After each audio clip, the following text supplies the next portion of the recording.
बिस्मिल्लाहिर्रहमानिर्रहीम। अस्सलाम वालेकुम प्यारे बच्चों, कैसे हैं आप? यकीनन ठीक होंगे, तंदुरुस्त होंगे। प्यारे बच्चों, आप जानते हैं हम उर्दू जमात पंजम पढ़ रहे हैं। इसमें हमारा सबक है 7.5 दरसी किताब का 7वां सबक, जिसको आपने आज 5वें हिस्से में पढ़ना है। और सबक का उन्वान क्या है? परिंदे की फरियाद। और ये एक नज्म है जिससे आप अच्छे से वाकिफ हो चुके हैं और इसके मुतल्लिक जान चुके हैं। आज के हासिलात तालीम जिन पे हम काम करेंगे वो है नज्म को नस्र में तब्दील कर सकें और हिफ्ज़ मरातब का ख्याल रखते हुए बातचीत में हिस्सा ले सकें। हमारी रोजमर्रा जिंदगी का एक बहुत अहम काम जिसको आज हम सीखेंगे कि किस तरह से हमने बातचीत और हिफ्ज़ मरातब का ख्याल रखते हैं और उसका इस्तेमाल करते हैं। सबसे पहले हम बात करेंगे सबक के इस्लामी नुक्ता नजर पर। हजरत मोहम्मद मुस्तफ़ा सल्लल्लाहु अलैहि वसल्लम ने फरमाया, जो नरमी और मेहरबानी से महरूम है वो खैर और भलाई से महरूम है। और बेशक ये हकीकत है कि जिसके दिल में नरमी नहीं है, जो दूसरों के साथ नरमी नहीं करता, दूसरों पे मेहरबानी नहीं करता, तो यकीनन वो खैर और भलाई से महरूम है। उसको वो फिर ये उम्मीद ना करे कि उस पे अल्लाह ताला उसके साथ कोई भलाई वाला मामला फरमाएंगे। वो अल्लाह ताला की खैर का जो है वो मुस्तहिक होगा। क्यों? क्योंकि वो अल्लाह की मखलूक, खा वो परिंदे हैं, वो जानवर हैं, वो इंसान हैं, उनके साथ अगर वो नरमी वाला बर्ताव नहीं करता, रहमदिली नहीं करता, मेहरबानी नहीं करता, तो यकीनन वो भी अल्लाह ताला से ऐसे सलूक की उम्मीद ना करे। तो कोशिश किया करें कि हम अपने सामने अगर ऐसा कोई चीज देखें, किसी को हमारी मदद की जरूरत हो, बातचीत में हमारी नरमी के ही किसी के काम आती हो, तो हमें अपने लहजे, अपने अल्फाज ऐसे रखने चाहिए। ठीक है, जल्दी से दोहराई करेंगे।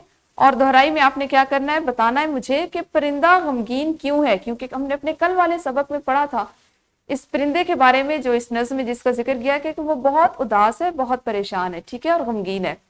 और इसके अलावा आपने बताना है कि परिंदा कैद में किन चीजों को याद कर रहा है। और दोहराई आप जानते हैं हम किस तरह से करते हैं, हम अपनी वीडियो को यहीं पे रोकते हैं, आपकी मुअल्लिमा जो सवालात यहाँ पूछे जा रहे होते हैं वो और उससे मिलते जुलते मजीद सवालात जो उन्होंने खुद तैयार किए हुए होते हैं वो आपसे पूछती हैं।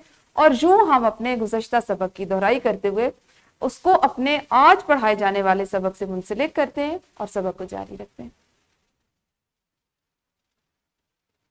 ये यकीनन आप सब अपने दोहराई में बढ़ चढ़ कर हिस्सा लिया होगा क्योंकि नज़्म आपको अच्छे से समझ आ रही है। हम देखेंगे कि हमारी आज ऐसी कौन सी सरगर्मी है जिसको आपने करना है। तो आप मुझे सब अपना अपना जवाब बताएंगे कि क्या आप परिंदों को कैद करना चाहते हैं या हमें परिंदों को कैद करना चाहिए। मिसाल मैं आपको देती हूँ, जैसे कबूतर होते हैं, इस बारे में आपने अपने जो राय है उसका इज़हार करना है, अपना ख्याल बताना है। शाबाश, आप सब ने बिल्कुल सही कहा कि हमें असूलन हर चीज को जिस तरह अल्लाह ने बनाया है, परिंदों को भी उस तरह कैद नहीं करना चाहिए। अल्लाह ताला ने इसलिए नहीं बनाया कि उनको कैद कर लें, पिंजरों में, कफस में रख लें। हर चीज एक आजादी चाहती है। आप खुद सोचें कि अगर आपको इस तरह कैद कर लिया जाए तो आप क्या चाहेंगे। तो अल्लाह ताला ने जब दुनिया में हर चीज को आजाद भेजा है तो उसको उसके मुकाम पे रखा जाए। आज हमने नज्म परिंदे की फरियाद का अगला बंद पढ़ना, यानी अगला हिस्सा जो कल हमारा रह गया था, आज हम उसे मुकम्मल करेंगे। आप जल्दी से अपनी किताबें खोलिए, मैं आपके सामने इसकी बुलंद खानी करूंगी और आपने वो तमाम अल्फाज जो अभी तक नहीं सीखे उनको सीखना है। और इसके साथ ही साथ नज्म को लय और आहंग से किस तरह से पढ़ते हैं, नसर को और नज्म में पढ़ते वक्त क्या फर्क रखा जाता है, इसको सीखना है। क्या बदनसीब हूं मैं घर को तरस रहा हूं, क्या बदनसीब हूं मैं घर को तरस रहा हूं, साथी तो है वतन में मैं कैद में पड़ा हूं, साथी तो है वतन में मैं कैद में पड़ा हूं, आई बहार कलियां फूलों की हंस रही हैं, मैं इस अंधेरे घर में किस्मत को रो रहा हूं, इस कैद का इलाही दुखड़ा किसे सुनाऊं, इस कैद का इलाही दुखड़ा किसे सुनाऊं, डर है यही कफस में मैं गम से मर न जाऊं।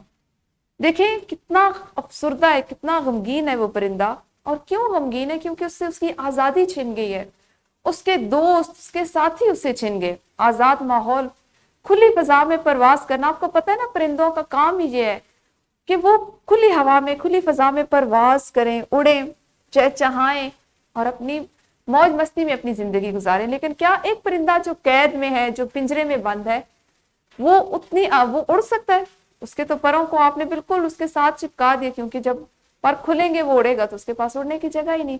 इसलिए वो उदास है। वो अपने उस गुजरे हुए वक्त को, अपने माजी को याद करता है और उदास होता है कि जिस वक्त वो अपने घर में, अपने आशियाने में था। जल्दी से नज्म को समझ लिया आपने, एक इनफरादी सरगर्मी कीजिए। जो अशार आपने आज पढ़े आपने जल्दी जल्दी से उनकी नसर तहरीर करनी है। आज आपका मुख्तसर सा सबक था, इसलिए उनकी नसर भी बनाने में ज्यादा वक्त नहीं लगेगा, और आप पहले से नज्म को नसर में तब्दील करना सीख भी चुके हैं। तो वीडियो को रोकिए और सरगर्मी कीजिए। जी यकीनन आप लोगों ने इनफरादी सरगर्मी कर ली होगी। हमारी ग्रोही सरगर्मी आज की कि आपकी जो मुअल्लिमा है वो आपकी जमात की तादाद के मुताबिक आपको मुनासिब ग्रोहों में तकसीम करेंगी, और बातचीत के आदाब का ख्याल रखते हुए आपस में गमगीन परिंदे की कहानी पर आप गुफ्तगू कीजिए कि आपने कौन सा जुमला किस तरह से बोलना है। तुम करके बोलना है, तू करके बोलना है, उस करके बोलना है, उन्हों करके बोलना है।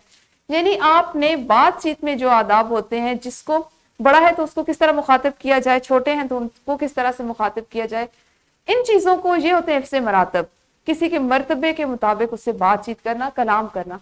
इनको जहन में रखते हुए आपने गमगीन परिंदे या जो उदास परिंदा है उसकी कहानी पर गुफ्तगू करनी है। तो वीडियो को रोकिए और इस दिलचस्प सरगर्मी को इसी दिलचस्प अंदाज से मुकम्मल कीजिए। जी आप सब ने ग्रोही सरगर्मी में यकीनन बढ़ चढ़कर हिस्सा लिया होगा। हम मश्क करेंगे, और मश्क में है आपके पास कसीरुल इंतखाब सवालात का 5वां जुज और सवाल नंबर 4, जिसमें आपने मिसरे मुकम्मल करने। आज चूंकि हमारी नज़्म मुकम्मल हो चुकी है तो आपने इन मिसरों को मुकम्मल करना है।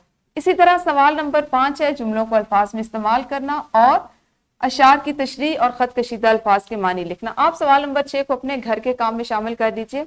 ये जरा तफसीली करने का काम है, तो इसको आप घर से करके ला सकते हैं। आपके लिए एक वर्कशीट इजाफी तौर पर बनाई गई, जिसमें आपके पास एक शेर दिया गया, 2 अशार दिए गए जिनकी आपने तशरीह करनी है। ठीक है, ये था हमारा आज का काम। आपने नज़्म मुकम्मल कर ली, उसको समझ लिया, लय से पढ़ना भी सीख लिया, नज़्म और नसर में फर्क करना भी सीख लिया, नज़्म के मानी और मफहूम से भी आगाह हो गए, उसको नसर में तब्दील करना और अशार की तशरीह करना भी सीख लिया। हमारा सबक अभी जारी है। अपने इसी सबक के अगले हिस्से में देखेंगे कि हमने कौन सी चीजें सीखनी है और किस तरह से उसमें मजीद बेहतरी लाई जा सकती है। अपना ख्याल रखिए। अगले सबक के साथ कल फिर मिलेंगे। अल्लाह हाफिज, शुक्रिया।